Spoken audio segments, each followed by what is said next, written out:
Good morning guys and welcome back again to my channel. So today is my 2 days hair sa aming lugar. So anyway guys, nakabase na ako. Nakabase na rin ang aking father. So hindi siya pwede mag-shoes. So magchinelas na lang siya guys. No choice kasi hindi pwede ang kanyang paa makaasot ng sapatos. So anyway, pupunta kami ng Tandag para i-Jollibee si tatay. Yan. So okay na naman siya magbiyahe at okay lang din naman kasi may sasakyan naman kami. So inaantay ko lang ang aking uncle. Ang aking uncle lang yung driver ko.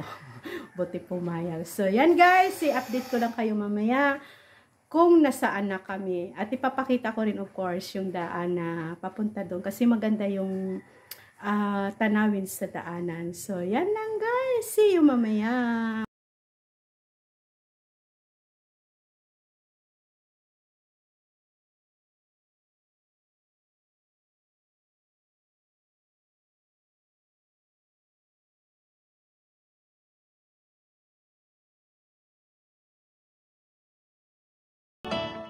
So guys, ito yung lugar namin dito kung saan si tatay nakatira. Ayan, may tricycle. So tatabi ako kasi may tricycle. So halos lahat dito guys ay kamag-anak ko. So doon kami guys nakatira. Ayan. Yun yung may sampay. Ito ay ano to guys, tapahan ng tawag pag nagkopra. Yan, dyan niluluto yung nyog. Yung nyog. So yun yung White House, yan. Yung White House doon kami si tatay nakatira, yung White House. Yun doon. Tapos ito guys, ito naman yung sa pinsan ko. Yun kasama ko lagi. Yun. Insan! Tara na! So yan, dyan ako naliligo guys. May wet tissue dyan sa bag ko. So dyan ako naliligo guys kasi doon walang gripo yung banyo nila. At saka walang tabing yung banyo. So dyan ako naliligo guys. Tapos yan naman. Ayun pala guys is yung church. Church yan. Tapos yun nandoon sa uncle ko. Yan. So andun si Father there. O tingnan mo si Father there ko guys. Natutuwa naman ako at nakakalakad na siya. Yun. So, masaya ako guys kasi ang tatay ko masigla. Simula nung dumating ako, nagpapasikat sa akin. Talagang ano siya, umaga pa lang nagja-jogging na. Yung aking pamangkin, no, yan ang nag-alaga sa tatay ko, yan ang tagabantay. Pero mayroon naman kaming kinuha na mag-asawa para mag-asikaso sa mga ano nila, pagkain at paglalaba. Yun guys. So ayan, 'di ba maganda dito sa lugar na 'to. Yes, maganda dito sa lugar na 'to kasi lahat ay kamag-anak ko. Ayan. Asan nga ang bahay ni Junji? Ito, hindi pa gawa, no. So yan guys, yung inaanak ko, 'di ba? Inaanak ko guys nagpapagawa ng bahay, hindi pa tapos. Yun. Ito yung sa magulang niya. Yan sa magulang niya. At yun sa inaanak ko. Ano kasi yun eh. Sundalo yung inaanak ko guys. Tsaka maraming negosyo na rin kasi. I think nag-stop siya. Nag-retire na siya pag yung sundalo. Kasi may mga negosyo siya. So ayan yung bahay ng inaanak ko. Hindi pa tapos. So diba maganda. Tapos yun naman bahay ng pinsang kong Siman. Hindi pa rin tapos. So diba ang ganda na dito sa lugar ko. Yan. Hindi ko pala lugar to. Lugar pala nila. So, ayan ang father door ko. Kung saan nagpupunta. Ayan ang sasakyan namin guys. L3 kasi yung kinuha namin sasakyan. Matagal na yan guys. Siguro yung L3 na yan is 15 years ago na yan. Kasi kaya L3 ang kinuha namin guys. Kasi that time, mahilig kami mag-out of Manila.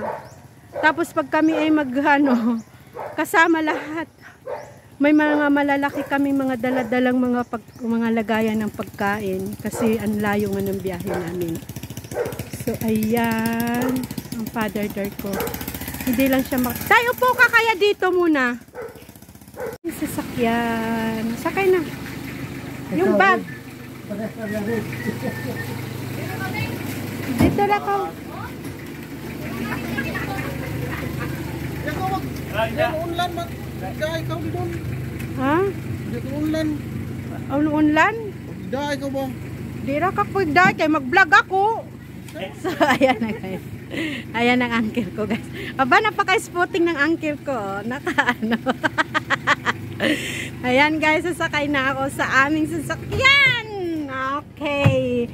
So yan na guys, kami nasa loob ng sasakyan. Magdala daw ako unan. Ayaw ko magdala ng unan, di naman ako matutulog, magbabiyahe. Ay insan! Ang gwapo ng pinsan ko. Si tatay, si Father. Tay, kung gusto mo, ano mo yung paa mo doon? Oh. Mamaya, kasi si tatay yung paa niya masakit daw. So dadaanan muna namin ang aking baby Matmat. Kasi hindi ko pinapasok para makasama naman namin. So ayan na guys ang aking baby Matmat. Mag-hi ka, dali. Hi! Hi! Welcome to vlog ni Mama. Welcome! So hindi ko pinapasok yan guys. So ayan na guys. So guys, we're on the way na going to Canada. So pang ano lang talaga to guys. Hindi ako nagyayanan ng ibang kamag-anak namin. So nandito tayo ngayon guys sa Madrid. Ito guys yung Madrid.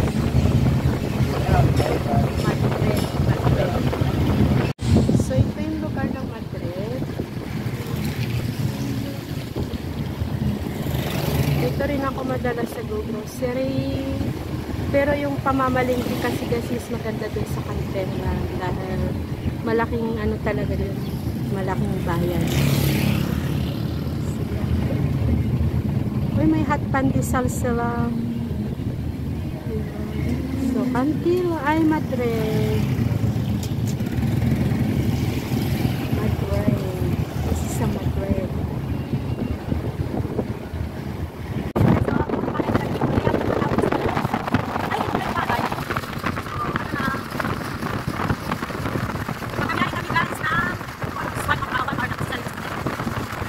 So, ito guys ang Caracan. Pinakamalaking ilog dito sa amin. Ay, nagpagawa sila ng nagpagawa sila ng panibagong tulay.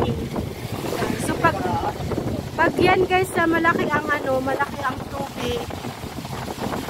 Ano talaga yan? Aapaw. So ngayon wala masyadong tubig. Yan.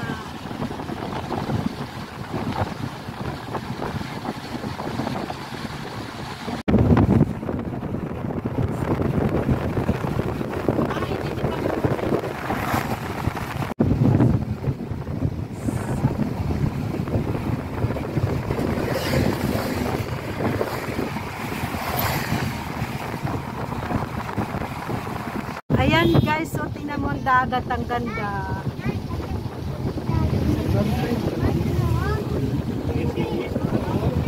Yan, nag-English speaking na naman ang aking binata. So ayan guys.